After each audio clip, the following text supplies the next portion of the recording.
Hello there and welcome to the Nutrition Diva podcast. I'm your host, Monica Reinagel. Today, I have some advice for those who want to help their friends and their family eat healthier, and also some tips for those who are just starting out on the healthy eating journey. I frequently get emails from readers and listeners asking for advice on behalf of someone else who they care about. One young lady is worried about her brother's horrible eating habits. How do I convince him to take better care of himself? She wants to know. Or Alyssa, who wrote, there are some folks in my life that think they're eating healthy and exercising well, but they're not, and it shows. What are some good tips for those just starting out on the healthy eating journey, and how might we present these tips to them? Another wrote for advice on how to help her husband, who needs to lose a lot of weight. Really, what she wanted to know is how to get her husband to take my advice instead of listening to his mother, who apparently is pushing some pretty extreme diet fads. And that's not my style. I want a friend to get professional help for weight loss and related health issues, wrote a third person. Do you offer private consultations? All of these folks have really good intentions. They're motivated by a sincere concern and a desire to help. And it means a lot to me that they place their trust in me. But you know what? I try not to give advice to people that haven't sought my help themselves.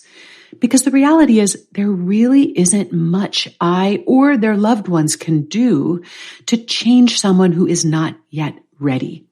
In truth, even people who say they're ready to change often aren't. They'd like for things to be different, but they're not yet willing to do or to not do what it would take to create a different result. And until they are ready, it really doesn't matter how much information you make available, or how many obstacles you remove, or how easy you make it. Change requires a powerful desire and an ongoing commitment. It's just not something you can do for someone else. And believe me, I've tried.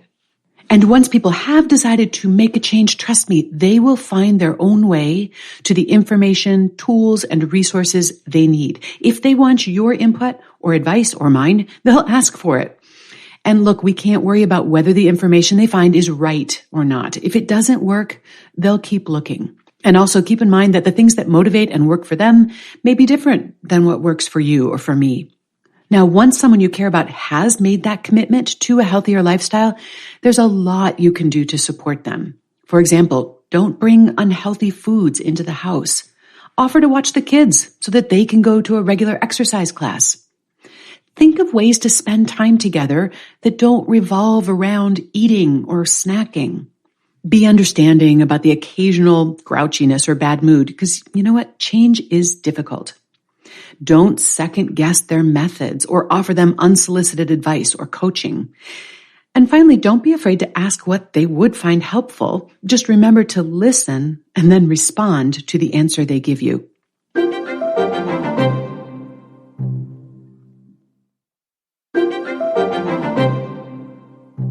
I also wanted to circle back to part of Alyssa's question. She asked for tips for people who are just starting out on the healthy eating journey. And maybe some of you listening are here because you're just starting out on that path. So for you, here are a few thoughts on how to get started, because I know there is a lot of information out there and it can get really overwhelming really fast. There are so many nutrients that you might be deficient in, so many exotic foods that are supposed to fight this or that condition or reduce your risk. And then there's all the dangers, right? The toxic ingredients or the special ways that foods must be prepared or combined in order to retain their nutrient value. And you know what? Part of this is just the reality of the information economy. In order to keep your attention, news needs to remain new. And so a lot of the research that makes the evening news or the internet sites is preliminary research that's not really ready for prime time. It's an initial finding in rats or in 5 20-year-old athletes that requires more research or doesn't even translate into actionable advice. And of course, an even better way to get attention in a very noisy media environment is to come up with an approach that's completely contrary to the conventional wisdom, like declaring that eating grains is bad for your brain, or that saturated fat is really, really good for you, or that eating meat will give you cancer, or that beans and legumes are full of toxins. And each of those ideas, by the way, was promoted in books that spent months on the New York Times bestseller list. I'm not saying that we should never challenge the conventional wisdom, because sometimes it is wrong, or at least evolving.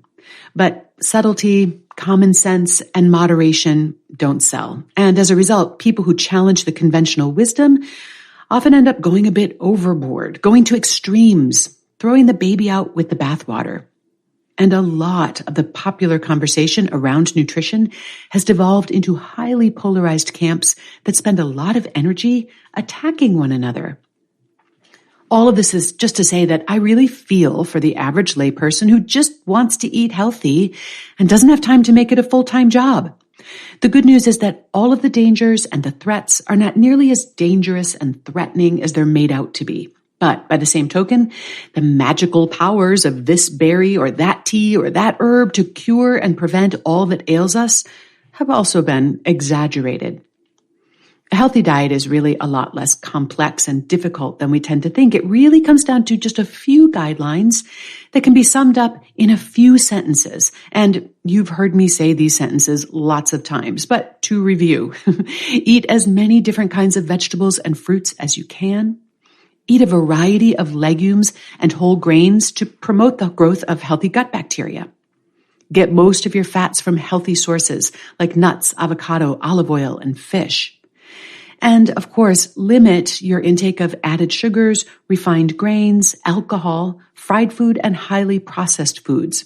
It is okay to enjoy any or all of those things occasionally, but maybe not all of them every day. And if you want an easy way to keep track of all of those things, the Nutrition GPA app is a free smartphone app that can help you do exactly that. You'll find it in your app store. And one final thought for those who want to help their loved ones eat healthy. While unsolicited advice is usually not very effective, don't underestimate the power of modeling those healthy choices and make it look easy and fun, not strict or stressful. I want to thank all of you who have shared the Nutrition Diva podcast with your friends and family. And to all of you longtime listeners, I'm so grateful for your support and your enthusiasm. And I have just a quick housekeeping note. We're making some changes in how we distribute the Quick and Dirty Tips podcasts. And starting this week, transcripts for the shows and links to any resources I mention will be found on our new show page. And that's at nutrition-diva.simplecast.com and not at quickanddirtytips.com, where you may have been accustomed to look for them in the past. You'll also find a link to each episode's show notes and transcript in whatever app you're using to listen to the show right now. And of course, you can still reach me by email at nutrition@quickanddirtytips.com. I always love to hear from you. Nutrition Diva is a Quick and Dirty Tips podcast supported by a wonderful team, including Brandon Getchis, Nathan Sems, Davina Tomlin, Holly Hutchings, Morgan Christensen, and Cameron Lacey. Thanks to all of them, and thanks to you for listening. I'll see you next week.